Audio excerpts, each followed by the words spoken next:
Hello again. Welcome back to Year 5 of the Religious Education Initiative. This is Week 47, Day 1. We're continuing now. Well, we're changing, actually. The last couple weeks, we've read from the book of 2nd Chronicles, where we saw the life of Jehoshaphat, king of Judah, and the great-great-great-grandson of King David, I believe.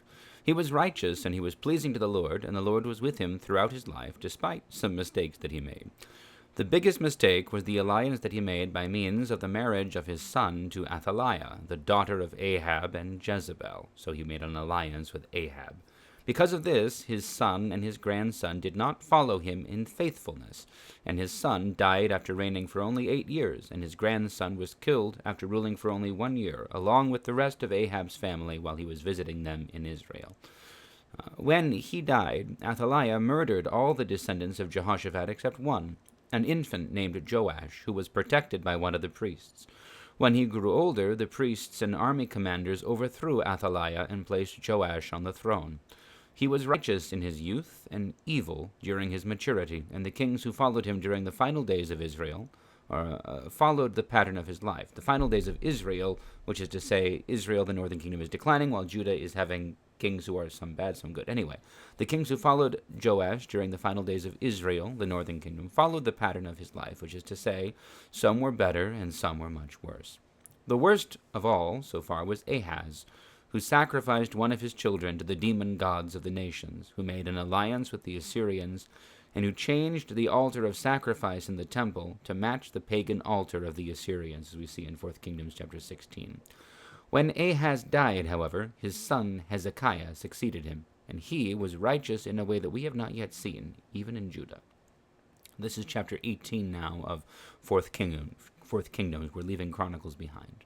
So, in the 3rd year of Hoshea, son of Elah, king of Israel, Hoshea is the last king of Israel, Hezekiah, the son of Ahaz, king of Judah, began to reign.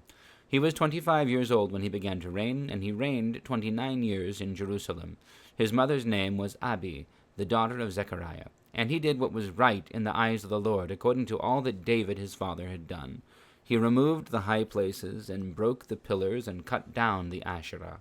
And he broke in pieces the bronze serpent that Moses had made, for until those days the people of Israel had burned incense to it. It was called Nehushtan. He trusted in the Lord, the God of Israel, so that there was none like him among all the kings of Judah after him, nor among those who were before him. For he held fast to the Lord. He did not depart from following him, but he kept the commandments which the Lord commanded Moses. And the Lord was with him. Wherever he went forth, he prospered. He rebelled against the king of Assyria and would not serve him. He smote the Philistines as far as Gaza and its territory, from watchtower to fortified city. In the 4th year of King Hezekiah, which was the 7th year of Hoshea, son of Elah, king of Israel, Shalmaneser, king of Assyria, came up against Samaria and besieged it. And at the end of 3 years he took it. In the 6th year of Hezekiah, which was the 9th year of Hoshea, king of Israel, Samaria was taken. The king of Assyria carried the Israelites away to Assyria and put them in Halah and on the Habor, the river of Gozan, and in the cities of the Medes, because they did not obey the voice of the Lord their God, but transgressed his covenant, even all that Moses the servant of the Lord commanded. They neither listened nor obeyed. In the 14th year of King Hezekiah, Sennacherib king of Assyria came up against all the fortified cities of Judah, and took them. And Hezekiah king of Judah sent to the king of Assyria at Lachish, saying, I have done wrong. Withdraw from me. Whatever you impose on me, I will bear. And the king of Assyria required of Hezekiah king of Judah 300 talents of silver and 30 talents of gold. And Hezekiah gave him all the silver that was found in the house of the Lord, and in the treasuries of the king's house. At that time Hezekiah stripped the gold from the doors of the temple of the Lord, and from the doorposts which Hezekiah king of Judah had overlaid, and gave it to the king of Assyria. And the king of Assyria sent the Tartan, the Rabsaris, and the Rabshakeh, with a great army from Lachish to King Hezekiah at Jerusalem. And they went up and came to Jerusalem. When they arrived, they came and stood by the conduit of the upper pool, which is on the highway to the fuller's field. And when they called for the king, there came out to them Eliakim the son of Hilkiah, who was over the household, and Shebna the secretary, and Joah the son of Asaph the recorder. And the Rabshakeh said to them, Say to Hezekiah, Thus says the great king, the king of Assyria, On what do you rest this confidence of yours? Do you think that mere words are strategy and power for war? On whom do you now rely, that you have rebelled against me? Behold, you are relying now on Egypt, that broken reed of a staff, which will pierce the hand of any man who leans on it. Such is Pharaoh, king of Egypt, to all who rely on him. But if you say to me, We rely on the Lord our God, is it not he whose high places and altars Hezekiah has removed, saying to Judah and to Jerusalem, You shall worship before this altar in Jerusalem? Come now, make a wager with my master, the king of Assyria. I will give you 2,000 horses, if you are able on your part to set riders upon them. How then can you repulse a single captain among the least of my master's servants, when you rely on Egypt for chariots and for horsemen? Moreover, is it without the Lord that I have come up against this place to destroy it? The Lord said to me, Go up against this land and destroy it. Then Eliakim the son of Hilkiah, and Shebna and Joah said to the Rabshakeh, Pray speak to your servants in the Aramaic language, for we understand it. Do not speak to us in the language of Judah, within the hearing of the people who are on the wall. But the Rabshakeh said to them, Has my master sent me to speak these words to your master and to you, and not to the men sitting on the wall, who are doomed with you to eat their own dung and to drink their own urine? Then the Rabshakeh stood and called out in a loud voice in the language of Judah, Hear the word of the great king, the king of Assyria. Thus says the king, Do not let Hezekiah deceive you, for he will not be able to deliver you out of my hand. Do not let Hezekiah make you to rely on the Lord by saying, The Lord will surely deliver us, and this city will not be given into the hand of the king of Assyria. Do not listen to Hezekiah, for thus says the king of Assyria, Make your peace with me, and come out to me. Then every one of you will eat of his own vine, and every one of his own fig tree, and every one of you will drink the water of his own cistern, until I come and take you away to a land like your land, a land of grain and wine, a land of bread and vineyards, a land of olive trees and honey, that you may live and not die. And do not listen to Hezekiah when he misleads you by saying, The Lord will deliver us. Has any of the gods of the nations ever delivered his land out of the hand of the king of Assyria? Where are the gods of Hamath and Arpad? Where are the gods of Sepharvaim, Hannah, and Ivach? Have they delivered Samaria out of my hand? Who among all the gods of the other countries have delivered their countries out of my hand, that the Lord should deliver Jerusalem out of my hand? But the people were silent, and answered him not a word, for the king's command was, Do not answer him. Then Eliakim the son of Hilkiah, who was over the household, and Shebna the secretary, and Joah the son of Asaph the recorder, came to Hezekiah with their clothes rent, and told him the words of the Rabshakeh. Okay, so a few things. First of all, this thing, the Rabshakeh, is appropriate because this isn't a name, it's a title. Rabshakeh was the title of the Assyrian chief steward. It just means chief steward in the Aramaic, the Assyrian. I'm not sure which language was being spoken normally. Aramaic is kind of the common language of the region. It's a Semitic language where, and anyway, I'm not sure.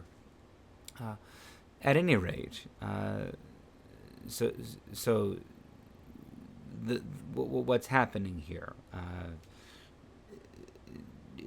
It says in the fourth year of Hezekiah's reign is when Shalmaneser, the king of Assyria, came to Samaria and besieged it, and after 3 years, he took it. So in the 6th year of King Hezekiah, towards the end, Samaria was taken, and Israel, the northern kingdom, went off into captivity. Then there's a new king in Assyria, from Shalmaneser to Sennacherib. So 10 years after the siege on Samaria begins, but 7 or 8 years after it ends, the Assyrians come back into the region of Israel and Judah, and they take a great many of the cities, the fortified cities of Judah. So everyone is now hiding, shut up inside of Jerusalem. And Hezekiah first sends tribute, as we're given, and the king of Assyria agrees to go away. At least he demands all the treasure. So Hezekiah gives him the treasure, and then the king of Assyria comes anyway to destroy Jerusalem, and his fellows sends threats. Now, he's threatening them with the results of a siege. He's saying, no one ever wins against the Assyrians. If we besiege you, You either surrender and we send you into captivity, but you live, or you fight us and you die. And we make a pile of your skulls and hands and other body parts, and we count them and we boast about them, and we put them in our inscriptions, because this was what the Assyrians did. This was how they did business. So the high court official of the king of Assyria, of Sennacherib, is threatening not just the officials, not just Hezekiah, but all the people. He's trying to get the people to turn against Hezekiah. But the people don't answer a word, and they are faithful. They are loyal to Hezekiah, and they are faithful to the Lord. They are trusting the Lord as well. And this court official is speaking blasphemous words. He's saying your God, Yahweh, can't protect you against my lord, the king of Assyria. And then he says, actually, he sent me to sack you and take you away. I am doing the work of Yahweh, the God of Israel. So that's a double blasphemy. And the third blasphemy is he says, your God is just like the gods of all the other nations. So the people don't answer a word. But this is what's going on. And this Rabshakeh, he clearly knows something about Israel, because this statement, every one of you will eat of his own vine and of his own fig tree and drink the water of his own cistern. These are the promises that Moses had given from God to the people of Israel coming into the promised land. And he's speaking to them in Hebrew. So he's tempting them in all of these different ways. And yet they are faithful. At this moment, they are faithful to Hezekiah and to the Lord. So we'll see next time what happens. For now, we'll wrap up. God bless you all. We'll see you shortly for day 2.